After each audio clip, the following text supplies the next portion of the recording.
Learn how to wrap a feather for your necklaces in your Stone Age Safari kit. Wrapping a feather takes lots of cording. To make sure you have enough, measure the length of the shaft of the feather. In my example, it is 1.5 inches. Then multiply that by 15. The resulting number is the minimum length of cording needed to wrap up the shaft portion of the feather. You will also need additional length for any beads, additional feathers, and stringing it around your neck.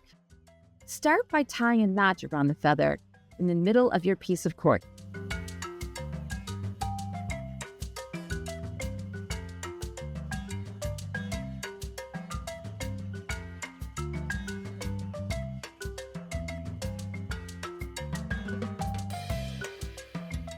Then you wrap the feather with one side of cording, followed by the other side.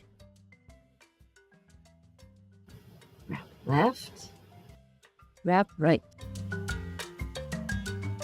And continue until just a small part of the feather shaft is left. Then tie another knot.